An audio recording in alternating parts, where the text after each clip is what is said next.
అండి నెయిల్ పాలిష్‌లు చూస్తున్నారు కదా! మన నెయిల్ పాలిష్‌లు మనం చేతికేసుకుంటారు. లేడీస్ నెయిల్ పాలిష్ ఏసుకోకుండా ఎవరు ఉండరండి. నెయిల్ పాలిష్ ఒక్కొక్కసారి మనకి ఏం చేస్తదంటే చూస్తున్నారు కదా!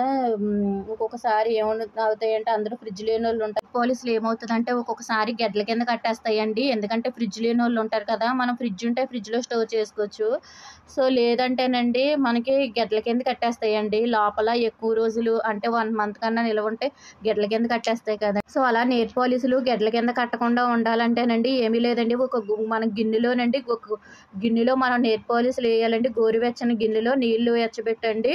ఆ నీటిలో ఈ గోల్డ్ రంగులు ఇలా ముంచారంటేనండి ఒక టిప్ ఏంటంటే మన దగ్గరున్న గోల్డ్ రంగులు గెడ్డలు కట్టేసినప్పుడండి సో, మన దగ్గరున్న పర్ఫ్యూమ్ అంటే ఏదైనా పర్వాలేదండి 2 డ్రాప్స్ కింద ఈ నెయిల్ పాలిష్ దాంట్లో తీసేసామంటేనండి గెడ్డలన్నది కరిగిపోద్దండి. ఒకటేంటంటే చూస్తున్నారు కదా! నెయిల్ పాలిష్ ఇలా చేతులకేసినప్పుడు మన దగ్గర ఉన్న క్లాత్‌లు ఈట్లికి అంటుకుపోతాయండి. సో, అలా అంటుకోకుండా ఉండాలంటే మనం నెయిల్ పాలిష్‌లు ఏసుకోగానేనండి మనం ఫ్రిడ్జ్‌లో హ్యాండ్స్ ఇలా పెట్టామంటే ఆరిపోద్దండి. మనకు నెయిల్ పాలిష్ అన్నది ఇంగో చూస్తున్నారు కదా! అంటుకోకుండా. ఇంకొకటేంటంటే టిప్ అండి. ఒక బౌల్ చూస్తున్నారు కదా! ఈ బౌల్‌లో మనం వాటరేసి ఆ బౌల్‌లో కూడా మనం నెయిల్ పాలిష్ చేసారు గడ్డ కట్టేసినవంటే ఇలా పెట్టినట్టున్నామంటే గడ్డ అన్నది గమ్మున కరిగిపోతాయండి. మనం వేసుకోవడానికి వీలుగా ఉంటదండి. సో, మీరే చూస్తున్నారు కదా! ఇలా ఒక 10 నిమిషాలు ఉంచాం కదా! మన చేతికి నెయిల్ పాలిష్‌లు ఒక్కొక్కసారు ఏమవుతాయంటే క్లాత్‌లుగా అంటుకుపోతూ ఉంటాయి కదా! గమ్మున ఆరిపోవాలంటేనండి మనం ఒక నీటిలోనండి మనం 2 చేతులు కూడా ఇలా ముంచుకోవాలండి. ఇలా ముంచిన వాటరు చేతుల మీద ఏసుకున్నా సరేనండి నెయిల్ పాలిష్‌లు అన్నది మీరే చూస్తున్నారు కదా! నెయిల్ పాలిష్‌లన్నీ కూడా ఇలా ఫ్రిడ్జ్‌లో స్టోర్ చేసుకోవడం వల్ల మనం నెయిల్ పాలిష్‌లు అన్నవి గడ్డ కట్టకుండా ఉంటాయండి. సో, ఇలా మనం పెట్టుకోవడం వల్ల అంటే కూలింగ్‌కి మనకి గడ్డ అన్నది కట్టకుండా గడ్డలున్నా కూడా నెయిల్ పాలిష్ కరిగిపోతా ఉంటాయండి. చాలా చూస్తున్నారు కదండి వైట్ టోన్ అండి. వైట్ టోన్ పౌడర్ చాలా మంచిదండి. ఫేస్ చాలా గ్లోయింగ్‌గా ఉంటదండి. దీంట్లో సైడ్ ఎఫెక్ట్స్ కూడా ఏముండదండి. మనం వైట్ టోన్ యూజ్ చేసేవాళ్ళు ఫేస్ కూడా చాలా చాలా గ్లోయింగ్‌గా ఉంటదండి. డెఫినెట్‌గా వైట్ టోన్ యూజ్ చేసేవాళ్ళు ప్రతి ఒక్కళ్ళు కూడా వైట్ టోన్ వల్ల అండి కండ్రెప్పలు చాలా మందికి పలుచగా ఉంటాయండి. ఇది తెలుసు కదా! క్లస్టర్ ఆయిల్ అంటారు. అంటే ఆముదం అండి.